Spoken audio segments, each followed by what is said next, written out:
Man arrested for igniting a fire that caused the Palisades Fire. This has killed multiple individuals, 12 people, based on the last report. Here it is. He exited the car, walked up a nearby trail, took iPhone videos at a nearby hilltop, and listened to a rap song whose music video included objects being lit on fire. The defendant had listened to this song and watched its music video repeatedly in the days leading up to the Lockman fire. 12 minutes into the new year, environmental sensing platforms indicated that a fire had started.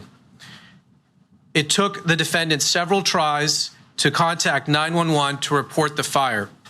He fled the scene in his car, but turned around after passing fire engines driving in the opposite direction to fight the fire. While the Lockman fire burned, the defendant walked up the same trail from earlier that night to watch the fire and firefighters. There's a lot more background to this. It's true, very sad. Put it up full mass. Jonathan Rinderknecht, 29 years of age, is accused of igniting a fire on the 1st of January. That ultimately came from the Pacific Palisades, ultimately became known as the Palisades Fire. That 9 months later has been ID'd. He has also been arrested. He is reportedly the son of missionaries with roots in California, Florida, and France. So here are the details. The details are eerie. New Year's Day, brush fire was suppressed by fire crews, but continued to smolder underground before high winds caused it to surface and spread nearly a week later. Quote, causing what became known as the Palisades Fire, one of the most destructive wildfires in Los Angeles city history, end quote. That's what the acting U.S. attorney said during a press conference on Wednesday. What became known as the Lockman Fire was detected at 12:12 a.m. on the 1st of January on a hilltop, according to the DOJ. So the suspect, who the DOJ said was working as an Uber driver at the time of the incident, lived in the region, had dropped a customer off in the area, and then drove to a trail in the same area of the fire, according to the complaint. 2 of his passengers that night allegedly told law enforcement later that he did appear, quote, agitated and angry, the complaint stated. There's more. The complaint alleges that the suspect caused the fire by lighting a combustible material such as vegetation or paper with an open flame, likely a lighter. He then attempted to call 911 multiple times to report the fire before ultimately getting through once he had cell service, according to the complaint. He allegedly made a 3-minute screen recording of his iPhone while attempting to call 911, asking ChatGPT, quote, are you at fault if a fire is lit because of your cigarettes, end quote, according to the complaint.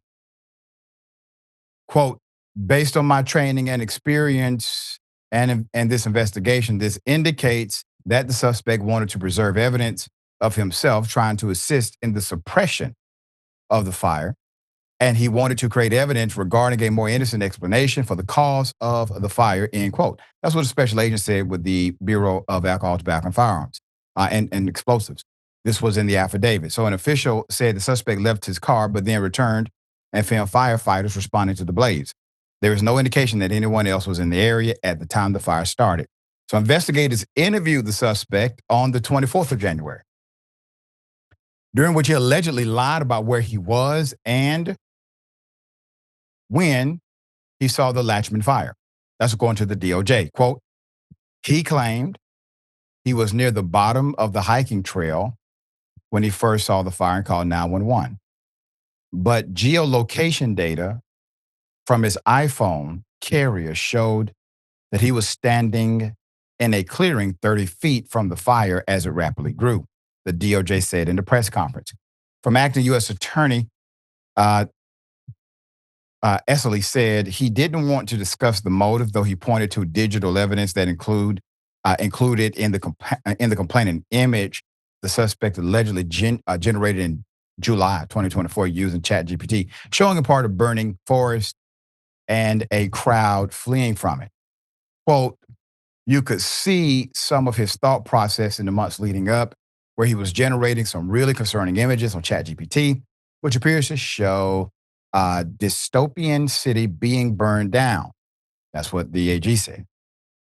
He made his first appearance in Orlando federal court Wednesday afternoon. A detention hearing has been scheduled for Thursday. The charge is punishable by 20 years in federal prison if convicted, the DOJ said. They're going to make determinations on additional charges in the next few days. So a reminder, the fire erupted on January 7th, burning more than 23,000 acres in more than 3 weeks and destroying nearly 7,000 structures, disseminating neighborhoods, according to the California fire officials. It created a lot of damage and bloodshed, cause and effect here. All right, so put up the suspect again. All right, so I read this story directly as the narrative presents to give you the key factors of the state's theory of the charge and why they believe he is the individual who did it. All of the evidence, and I'm not saying he didn't, all of the evidence is circumstantial. And it is going to be an interesting court case if he actually hires or has an attorney that can navigate through circumstantial evidence. I call out one that probably wouldn't even make it into court. His ChatGPT downloads may not make it into evidence because it's biased and it may represent a non-pattern behavior if he doesn't have arrests like this on the record prior. It's difficult to qualify. Anything that's considered hearsay, once again, not in the utterance of the moment, difficult to qualify for a statement in court. Witnesses saying he seemed nervous, difficult to qualify hearsay. Opinion, bias, relevance, etc.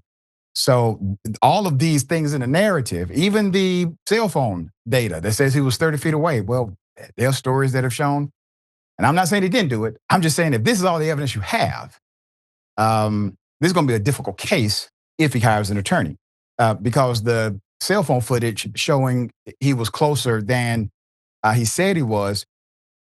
We've seen people get their houses busted in because the cell phone was next door, but somebody innocent had a door kicked in because the cell phone footage showed it was at the wrong address. Once again, not defending him. I just assumed if you're going to arrest somebody for this and present a narrative that you would at least have some damning evidence, and all of this seems to be quite circumstantial. And anybody who's been injured and adversely affected by this fire, hearts and prayers are with you. Dear brother, what are your thoughts here? Yeah, the amount of damage that was caused by this, I think it was horrific. I mean, I was here when that went down and fled the city, and it was a nightmare for sure. And so I think whoever did this, if it was this gentleman or someone else, absolutely deserves to be punished, whatever the extent of the law is. That said, I think it also speaks just to it's a very sad story, and there is something about it. I think that, you know, if you put yourself just for a moment into this young man's shoes, I don't know where his head was, but you have someone listening to music, clearly not doing well, according to the other Uber passengers.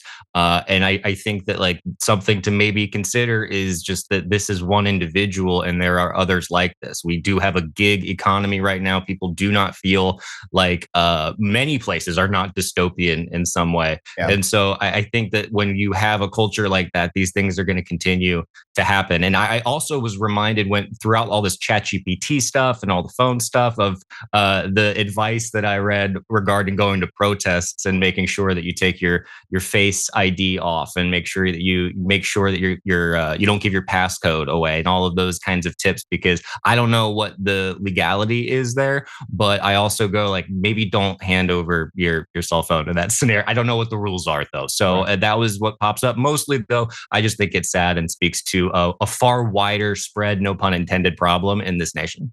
Yeah, and that's absolutely true. All right, we'll keep you updated as the story develops. I would assume they have more information and evidence that they have not provided to the public yet, but we should see in the next few days.